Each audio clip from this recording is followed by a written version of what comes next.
Bismillahirrahmanirrahim. Assalamualaikum warahmatullahi wabarakatuh. Halo teman-teman semuanya, ayah bunda, bang kakak, jumpa lagi bersama saya di sini Bagus Baraja di channel Gus Baraja. Semoga Allah berikan kesehatan untuk anda semuanya ya.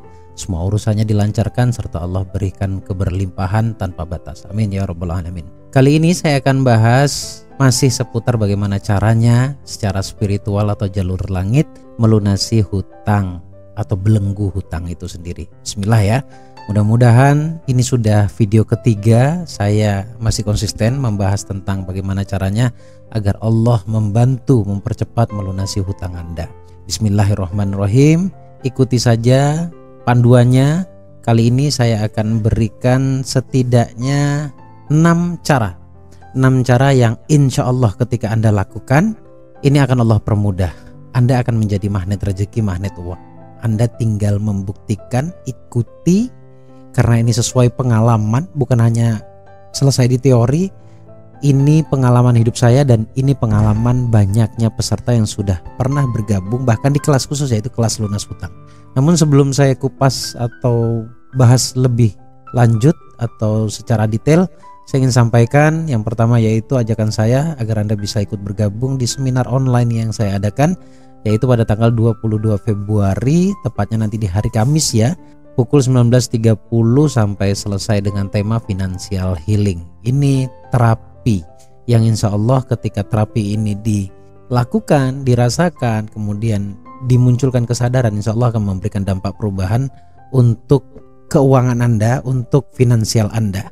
Jadi segera daftarkan diri Anda. Untuk pendaftarannya langsung hubungi nomor WA yang tertera di layar monitor atau klik link yang ada di deskripsi.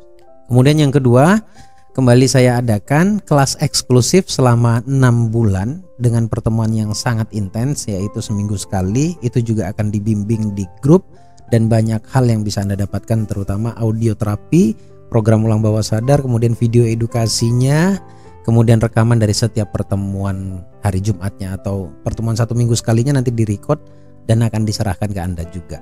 Untuk pendaftarannya langsung klik link yang ada di deskripsi atau hubungi Mbak Putri atau Mas Roni. Itu yang kedua. Kemudian yang terakhir, kembali saya adakan seminar offline. Bertemu saya langsung di Yogyakarta di Hotel Royal pada tanggal 11 Mei. Pendaftarannya sudah mulai dibuka dan ada infak atau investasi khusus untuk Anda yang menyegerakan diri untuk mendaftar. Untuk informasi lebih jelasnya hubungi Mbak Putri atau Mas Roni atau klik link yang ada di deskripsi. Baik teman-teman, kita bahas lagi. Ini sekali lagi, ini kali ketiga atau video ketiga yang saya buat untuk memandu Anda agar Allah berikan kemudahan masih terkait tentang bagaimana caranya melunasi hutang, baik itu hutang yang normal ataupun hutang yang secara hukum dihukum riba oleh Allah. Ya sama, solusinya sama atau cara-caranya sama. Mungkin dari satu atau video pertama, video kedua ini adalah penyempurnaannya, dan kedepannya juga masih akan lebih intens lagi membahas video-video yang insya Allah akan membantu permasalahan yang Anda rasakan saat ini ya. Yang pertama yang harus dilakukan, masih saya akan ulang-ulang, coba mulai dari sekarang perbaiki kata-kata. Karena kalau kata-kata yang kita ucapkan itu kan bermakna afirmasi ya. Dan afirmasi ini kebanyakan mempengaruhi self-talk atau menjadi self-talk di dalam diri kita. Apa yang paling sering kita katakan, maka itulah yang sebenarnya kita yakini. Nah, sesuatu yang kita yakini itu kan bisa kita sebut itu adalah self-talk. Afirmasi itu atau kata-kata itu sehari risetnya itu 20.000 kata yang keluar. Kalau self-talk itu 3 kali lipatnya, yaitu 60.000 kata, kurang lebihnya seperti itu secara riset keilmuan ya. Nah, self-talk ini tidak akan terbentuk dengan sendirinya, melainkan didorong oleh afirmasi atau dari kata-kata yang kita ucapkan. Jadi saya ulangi sekali lagi. Yang pertama, sekarang jangan lagi mengatakan hutang, tapi gantilah kata hutang itu dengan kewajiban atau amanah. Nah, di sini saya akan tambahkan afirmasi yang selama ini saya ucapkan dan saya berhentikan ketika semua kewajiban saya sudah selesai. Saya katakan atau kalimatnya adalah saya percaya Allah lunaskan, atau saya percaya Allah segera lunaskan kewajibanku dengan ajaib. Saya ulangi, Anda boleh catat. Saya percaya Allah segera lunaskan kewajibanku dengan ajaib. Tetapi afirmasi ini tidak akan menjadi powerful kalau hanya sekedar diucapkan. Ya, belajarlah untuk mengatakan yang sifatnya doa atau keinginan atau munajat ke Allah itu dengan perasaan yang penuh, dengan keyakinan yang penuh. Keyakinannya supaya tidak bingung, let go aja. Semua milik Allah dan Allah yang akan selesaikan. Ya, itu yang pertama saya ulangi, tulis saya percaya Allah segera lunaskan kewajibanku dengan ajaib. Itu yang pertama. Kemudian yang kedua, perbaiki hati Anda. Cek baik-baik. Saya mau ngobrol dari hati ke hati aja deh. Perbaiki sandaranmu. Selama ini kita tuh secara lahiriah pasti akan mengatakan bahwa kita bertuhannya kepada Allah. Tetapi pada realitanya tidak demikian. Saya dulu selalu lantang kalau menyampaikan, ya agak sedikit tinggi nada, tapi sekarang sudah tidak. Karena apa ya? Karena saya coba untuk menghargai perasaan Anda. Pertanyaan dulu yang sering saya lontarkan adalah, benarkah Anda yakin sama Allah? Benarkah Anda bertuhan sama Allah? Saya tidak yakin. Saya juga bertanya pada diri saya sendiri kala itu ya. Ternyata kalau saya cek-cek, kalau masuk pada konsep hakikinya, saya tidak benar-benar bertuhan kepada Allah. Kenapa? Karena ketika saya cek datanya, ternyata ketika saya butuh uang, itu yang muncul di pikiran saya adalah kepada siapa saya harus pinjam. Dan saya mulai memikirkan nama baik saya di salah satu lembaga keuangan. Kalau sudah di blacklist, ya berarti saya nggak bisa dapat. Hampir tidak ada Tuhan di dalam pikiran saya. Ya, setelah saya belajar ternyata iya. Saya coba perhatikan ya.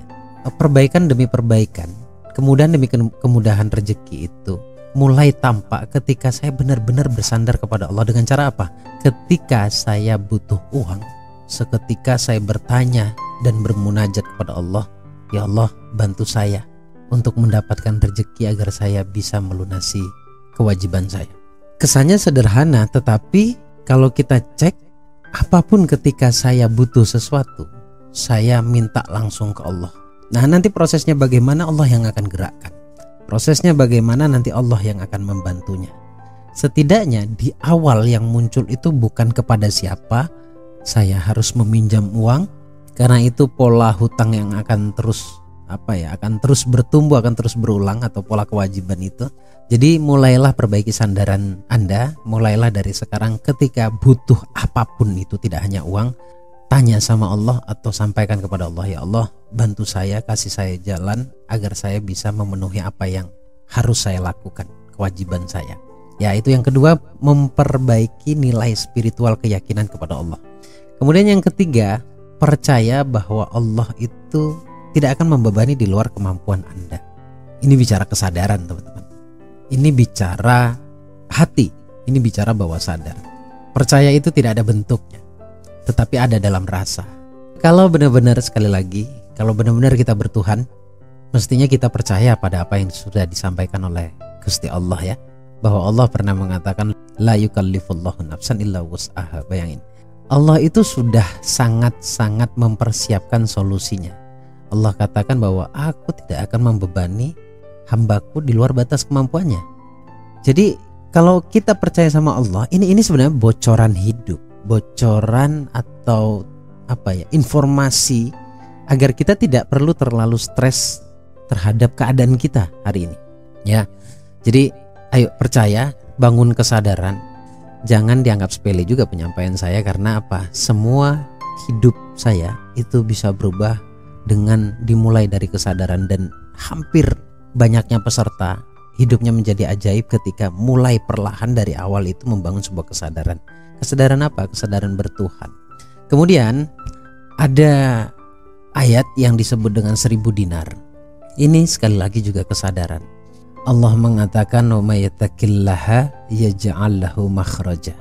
Ketika engkau bertakwa, Allah akan berikan jalan keluar. Lihat, yang Anda butuhkan pertama itu sebenarnya bukan uang, tapi jalan keluar. Quran itu sudah sangat sempurna menginformasikan bahkan tata letaknya. Jadi takwa dulu, barulah Allah berikan jalan keluar. Tidak mungkin uang itu akan terbang sendiri ke rumah kita atau ke kamar kita. Nah, jalan keluar inilah yang menurut saya cara Allah untuk menjawab semua doa kita. Ya, Jadi bertakwa dulu, barulah Allah beri jalan keluar. Nah setelah jalan keluar, di situ baru Allah mengatakan bab rezeki, wa yarzuqhu min haitsu la yahtasib, bahwa Allah itu, atau aku akan berikan, kata Allah, rezeki dari jalan yang tidak pernah kalian sangka-sangka, tidak pernah kalian duga-duga.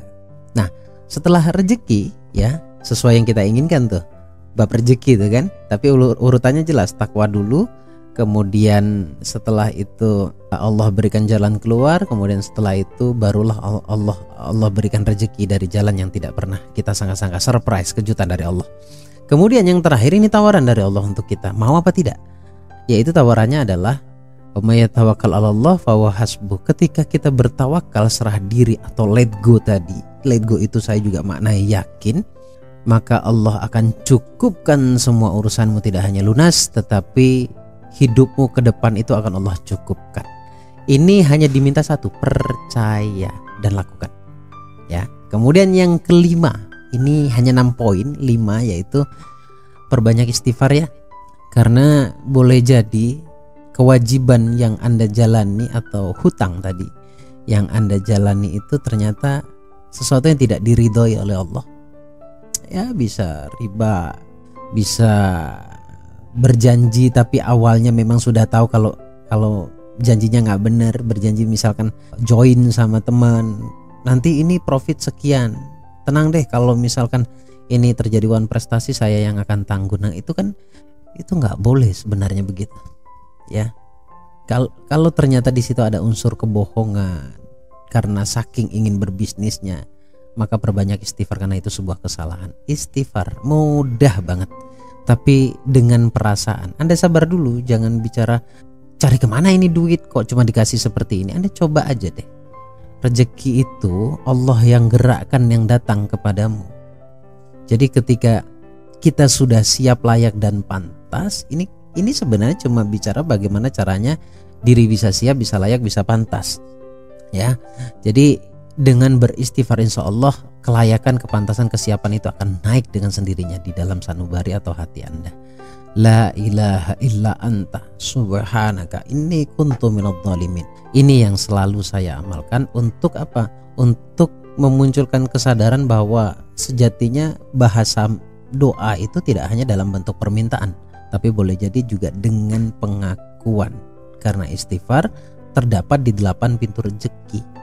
Ya, ini spiritualitas sekali lagi. Yang terakhir, sedekah. Sedekah. Sedekah itu begini. Sisihkan setiap kali Anda dapat rezeki, setiap kali, tidak peduli berapapun angkanya, berapapun banyaknya. Potonglah 5%. Kalau di kelas saya nyuruhnya 10%. Jadi kalau dapat 1 juta segera potong 100, sedekahkan. Kalau dapat 200 gimana? 20.000. Sebenarnya nggak banyak kalau 10% itu langsung dialokasikan. Saya rasa nggak banyak dan nggak akan jadi beban. Tetapi kalau dikumpulkan ketika sudah jadi banyak, nah ini yang akan menjadi beban untuk disedekahkan. Jadi potong 5% sampai 10% segera alokasikan. Nah pertanyaannya, bagaimana kalau saya nggak dapat uang, nggak dapat rezeki Gus hari ini? Nah sementara sedekah menjadi sebuah keharusan untuk meraih keajaiban dari Allah. Ya sedekah semampunya, tidak ada prosentase, semampunya. Anda bisa 2.000, 5.000, 10.000 sesuai bahagianya Anda. Percayalah bahwa makna dari sedekah adalah berbagi kebahagiaan. Anda perhatikan baik-baik ketika Anda bersedekah. Serap energi syukur dari orang yang menerimanya. Serap energi syukur. Anda amalkan ini, ada 6 poin ya. Dan ini mudah banget sebenarnya. Dan praktekkan selama 30 hari, Anda akan merasakan perbedaannya, Anda akan merasakan keajaibannya. Insya Allah ini akan manfaat, jadi tinggal dipraktekkan saja teman-teman. Mohon maaf jika agak sedikit panjang daripada biasanya videonya, tapi ya saya harus detail menyampaikan sebuah keilmuan.